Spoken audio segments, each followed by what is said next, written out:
마가복음 9장 30절로 37절을 먼저 읽으시겠습니다. 마가복음 9장 30절로 37절의 말씀입니다.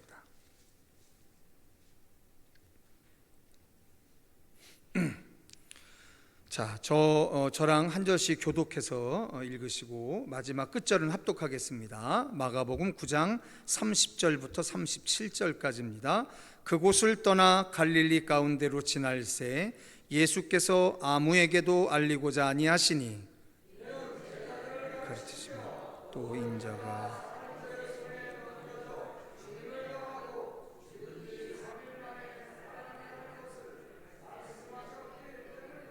그러나 제자들은 이 말씀을 깨닫지 못하고 묻기도 두려워하더라. 가버나움에 이르러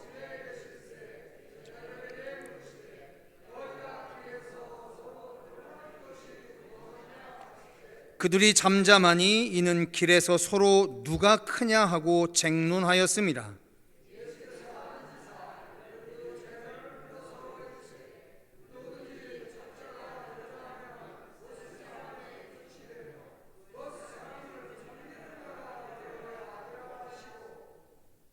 어린아이 하나를 데려다가 그들 가운데 세우시고 안으시며 제자들에게 이르시되 누구든지 내 이름으로 이런 어린아이 하나를 영접하면 곧 나를 영접함이요 누구든지 나를 영접하면 나를 영접함이 아니요 나를 보내신 이를 영접함이니라. 아멘. 자, 이거는 누가복음 9장으로 넘어가 보시겠습니다.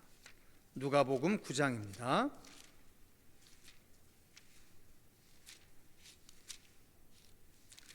마찬가지로 누가복음 9장 43절로 48절까지의 말씀입니다. 43절로 48절까지의 말씀을 저랑 한 절씩 교독하시겠습니다. 사람들이 다 하나님의 위엄에 놀라니라. 그들이 다 그 행하시는 모든 일을 놀랍게 여길새 예수께서 제자들에게 이르시되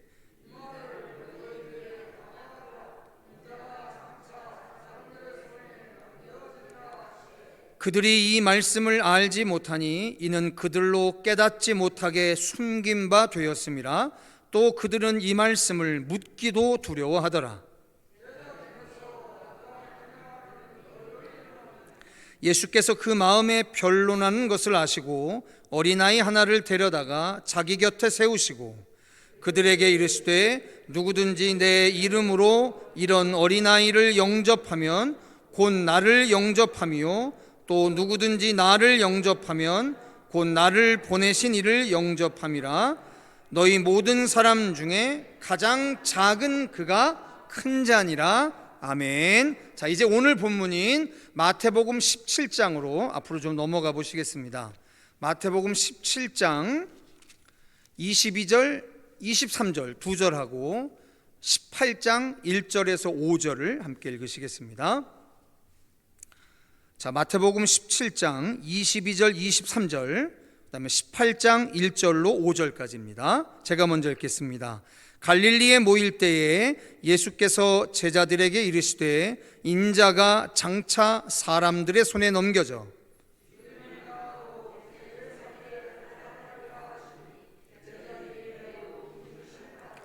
그때 제자들이 예수께 나와 이르되 천국에서는 누가 크니이까?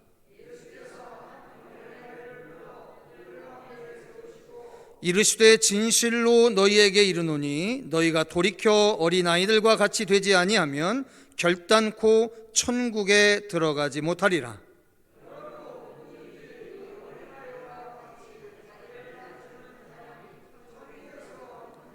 함께 하시겠습니다. 또 누구든지 내 이름으로 이런 어린아이 하나를 영접하면 곧 나를 영접함이니. 아멘.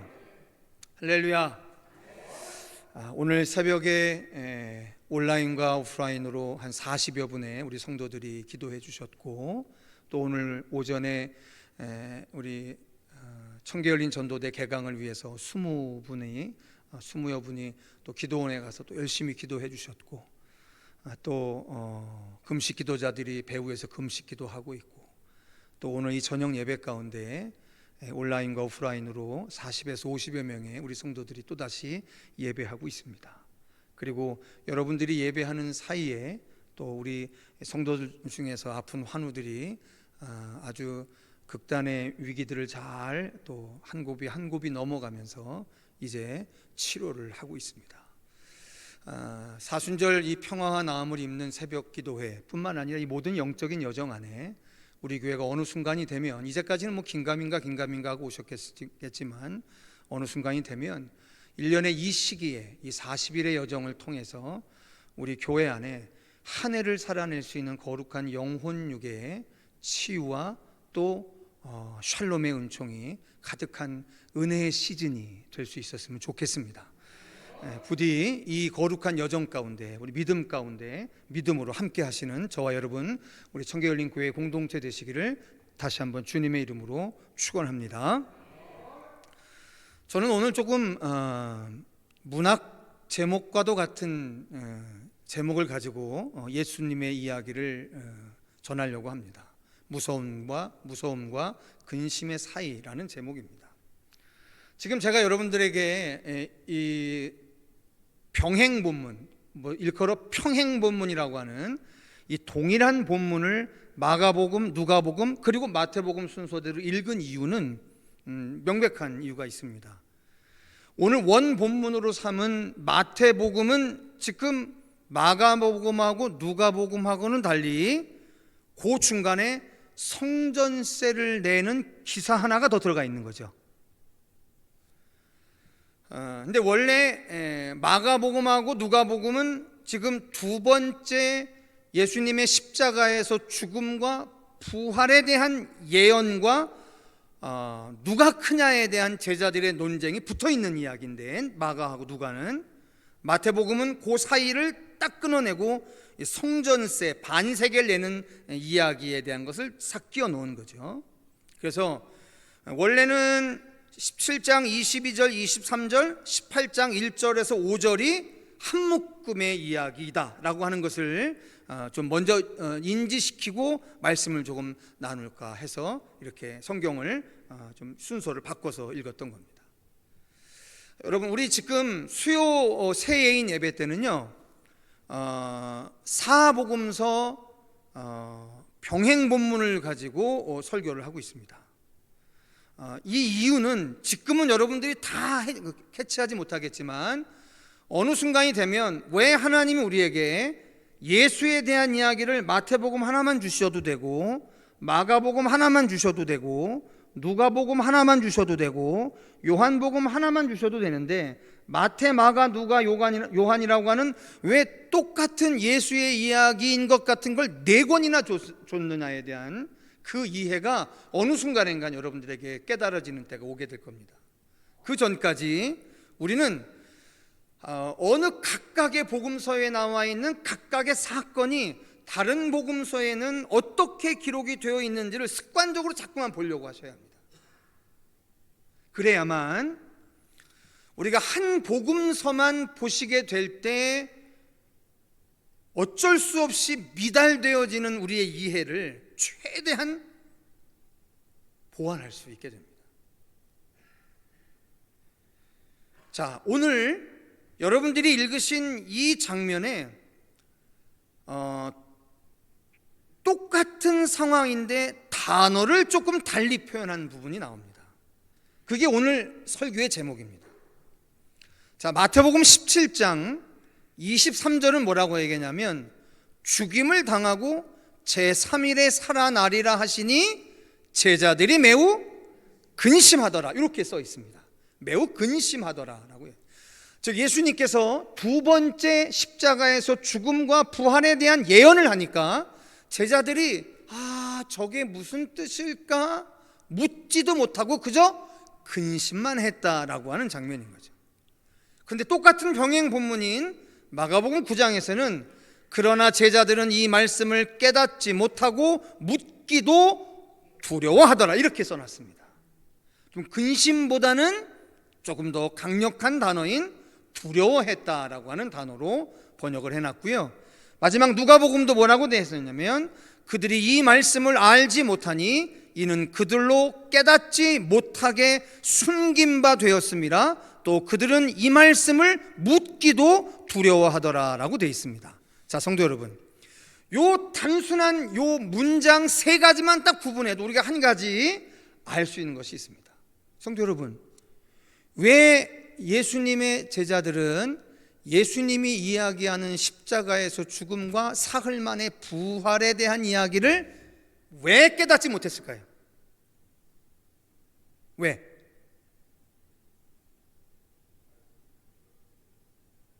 네. 자, 오늘 마태하고 마가에서는 그 질문에 대한 답변할 게 없어요. 그런데 누가에는 이렇게 쓰여 있습니다. 그들로 깨닫지 못하게 숨긴 바 되었습니다. 이렇게 써 있습니다. 자, 다시 말씀드립니다, 성도 여러분. 우리가 읽고 있는 성경은 구약 성경 처음부터 신약 성경 마지막까지 하나님이 사람들에게 하시는 아주 중요한 섭리 중에 하나를 뭘 일관되게 이야기하냐면 하나님의 말씀을 깨닫게도 하시고 깨닫지도 못하게도 하신다라고 해요. 아멘. 이건 하나님의 아주 명백한 섭리입니다. 그러니 성도 여러분, 배웠기 때문에 깨달을 것이고 배우지 못했기 때문에 깨닫지 못할 것이다 라고 생각하는 건 지극히 인본주의적인 사고예요. 하나님의 말씀은 오직 하나님의 허락하심이 있어야만 깨닫게 되는 줄 믿습니다. 이건 명백한 사실입니다. 여러분, 이 깨달음의 주권을 정확하게 하나님한테 돌려야 해요. 그래서 우리가 늘 하나님의 말씀 앞에 설 때, 늘 하나님의 말씀을 묵상할 때, 저도 늘 새벽에 나와서 말씀 준비할 때 하나님의 첫 기도가 바로 뭐냐면 이겁니다. 필사할 때 하나님의 첫 기도가 뭐냐면 이겁니다. 하나님, 나 필사할 때 하나님 말씀을 옮겨 적을 때 이 말씀이 우리에게 주시려고 했던 아버지의 마음 알 수 있도록 도와달라고 항상 기도합니다. 그게 습관이 됐어요. 이제는 어느 순간서부턴가 내가 자꾸만 하나님의 말씀을 머리로 이해하려고 하는 습관이 있다라고 하는 것을 깨닫게 됐습니다. 제 IQ의 문제가 아니에요. 제 학력의 문제가 아니에요. 하나님의 말씀만큼은, 세상을 경륜하는 하나님의 섭리에 대한 말씀은 하나님의 깨닫게 해주심의 은혜가 없으면 깨닫지 못하는 거죠. 그러니 여러분, 또 정반대의 얘기로 이야기하자면, 내가 아무리 신앙의 연륜이 작아도, 배운 것이 적어도 하나님의 말씀을 깨닫는 것에 있어서는 내가 하나님의 은혜에 집중하고 의지할 때 깨닫게 되는 인생으로 살아가게 될 줄 믿으시기를 주님의 이름으로 축원합니다. 이게 진실이거든요. 여러분, 이게 진실이고 진리인 겁니다. 자, 성도 여러분, 제자들은 자기들이 전생애를 걸고 따라왔던 예수가 왜 또 당신이 예루살렘에 올라가서 십자가에 못 박혀 죽으시고 사흘 만에 부활하실 것인지에 대한 이야기가 마뜩지가 않았어요. 여러분, 그 제자들이 예수님의 이 이야기에 대한 마뜩지 않음이 어디까지 갔냐면, 돌이켜보세요.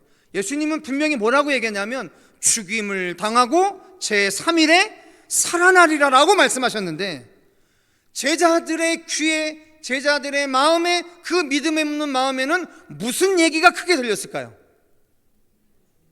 십자가에서 죽는다는 이야기만 들리는 거죠. 그 이야기가 워낙 커서 그 뒤에 바로 이야기하신 사흘 만에 부활하신다라고 하는 그 영광의 메시지가 다가오지 않는 거예요. 어떻게 방금 전 변화산에서 그 어마어마한 영광을 보여줬던 그 주님이 심지어 그곳에서 하나님이 직접 음성으로 내 사랑하는 아들이고 그의 말을 따르라고 하는 그 이야기를 듣고 난 제자들인데, 어떻게 갈릴리를 숭 지나서 두 번째 이 마지막 올라가는 예루살렘 올라가는 길은요, 갈릴리에서 이적을 행하시지 않았어요. 그냥 쑥 지나가시는 거예요. 아무 일도 행하시지 않고 쑥 지나가시는 거예요. 어디에 가시는 길이 바빴기 때문에? 예루살렘으로 올라가는 길이 바빴기 때문에. 예루살렘 가서 뭐 하실 일이 바빴기 때문에? 죽을 일이 바빴기 때문에요. 지금 예루살렘에 올라가서 십자가에 못 박혀 죽으실 일이 바빴기 때문에 더 이상 갈릴리에서 이전처럼 이적과 기적을 행하지 아니하시고 그냥 쑥 지나가시는 거예요.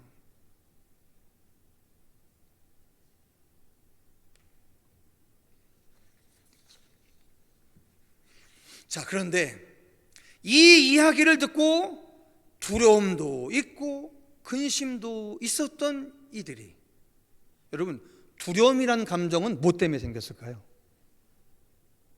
전 아마도 이런 감정 아니었을까 싶습니다. 두려움이었다고 한다면 우리가 따르는 그 주님 예수가 죽으시면 당연히 누구도 죽을까요? 자기들도 죽을 거라는 두려움이 있었겠죠. 이런 거였을 겁니다. 근심은 뭐였을까요?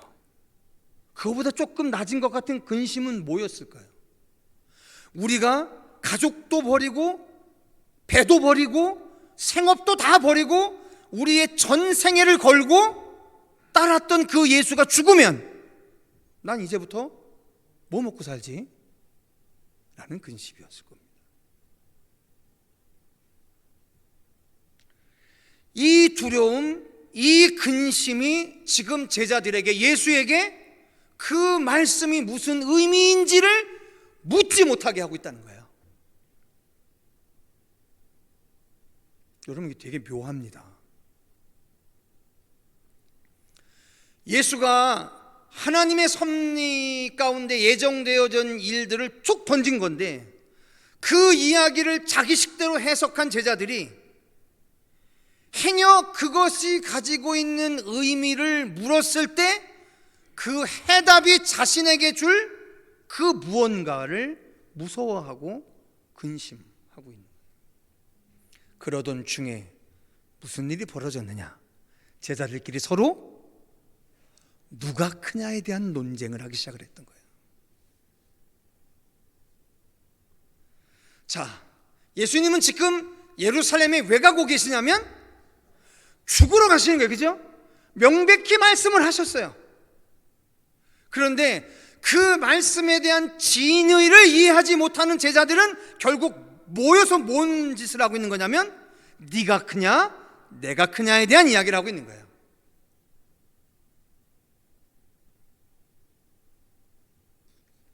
그러자 주님이 이야기하셨던 겁니다. 자, 오늘 본문 마태복음 18장의 본문을 한번 같이 읽어보시겠습니다. 18장 2절 그리고 3절 같이 한번 읽어보시겠습니다. 2절과 3절입니다. 시작.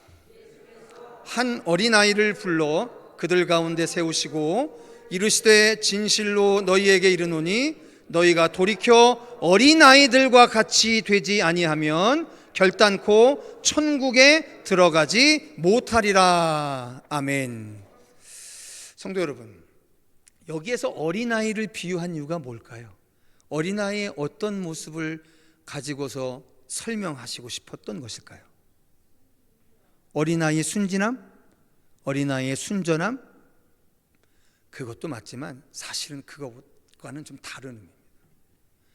여기에서 주님이 비유하시는 어린아이에 대한 비유는 무슨 뜻이냐면, 여러분, 그때까지만 해도 어린아이는 사회적으로 볼 때 아주 비천하게 취급받던 존재예요. 여러분 기억나십니까? 무려 19세기까지도요 산업혁명이 한참 융성할 때도요 영국 사회에서 가장 문제됐던 것 중에 하나가 바로 뭐냐면 어린아이들 노동이에요. 그때는 어린아이들을 공장에 끌어다가 아침부터 저녁까지 일을 시키고 턱도 안 되는 봉급을 줬었어요. 그러니까 지금 우리가 뭐 어린이날 만들고, 여러분 우리나라 역사에 어린이날이라는 게 왜 만들어졌을까요? 지금은 우리가 자식이 상전이 된 시대지만 여러분, 아이가 어느 시절에는 어떤 대상이었냐면 부모의 소유물에 지나지 않았었어요. 그래서 여러분 기억 안 나십니까? 우리 성서에도 보면 바알을 섬기는 놈들, 이 우상을 숭배했던 놈들이 결국 마지막 했던 짓들이 뭡니까? 자기 자식을 제단에 불로 태워서 바쳤던 거잖아요. 여러분, 지금처럼 자식이 상전이 된 시대는 인류 역사 중에 지극히 일부예요. 그 전까지만 해도 자식은 부모가 처분할 수 있는 소유물이었다니까요. 그래서 여러분 기억 안 나십니까? 죄송한 말씀이지만 여기 권사님들, 장로님들 그런 시절 아니셨습니까? 우리 할아버지 할머니 때만 자식 막 10명 15명씩 나왔고, 물론 가슴 아프셨겠지만 한둘 까짓 거 홍역으로 죽고 뭐 해서 죽는 거 눈도 하나 깜짝 안 했어요. 지금 그러고 보면 난리 나지 않습니까? 자, 이게 무슨 얘기냐면, 예수께서 어린아이를 데려다가 어린아이를 가지고 비유하시는 그 근거가 바로 뭐냐면, 너희들이 이 시대에 가장 비천한 자로 여겨졌던 이 어린아이만큼 낮아지지 아니하면 이야기하는 거거든요. 즉 어린아이만큼 낮아지지 아니하면 안 된다라고 하는 이야기를 하시는 거예요.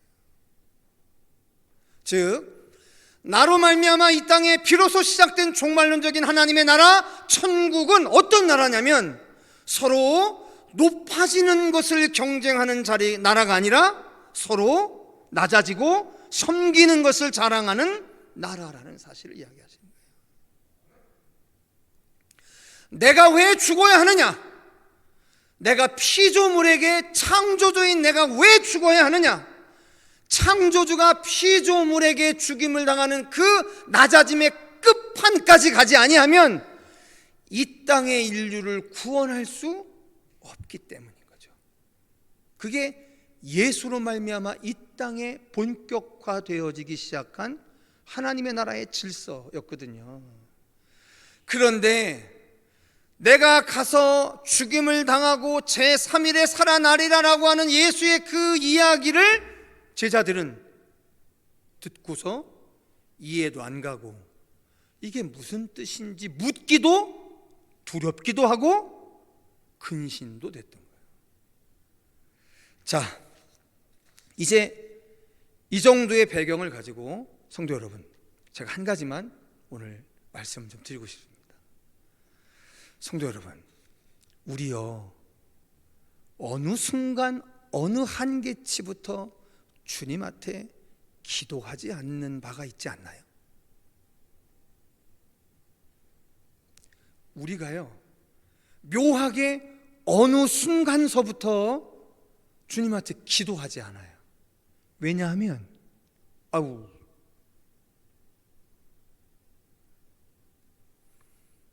나는 교회도 일반적으로 종교생활하는 사람들과 같은 생각으로 시작한 믿음 생활인데, 즉 예수 믿으면 잘 되고 행복하고 성공하고, 내가 사실 종교생활은 이 땅에서 종교생활하는 사람들의 이유가 이거 아니에요? 이 근본적인 동기를 부정할 수 있는 사람이 몇이나 됩니까? 그런데 예수를 알아갈수록, 예수를 통해서 이 땅에 시작된 하나님의 나라의 질서를 알아갈수록 어느 한계치에 딱 도달하면 그때 하나님한테 묻기가 싫어요.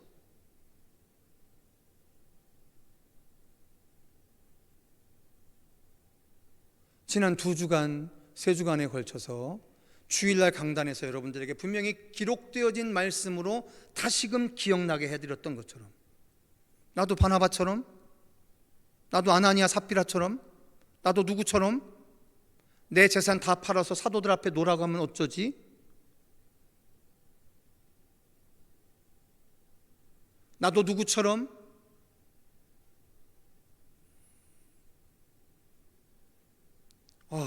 귀싸대기를 후려 갈겨도 속이 안 시원한 판인데, 내가 그 사람한테 당신보다 미치고 내가 당신을 섬기기 위해서 살아간다, 이렇게 이 자세로 살아가게 만약에 말씀하시면 어떡하지?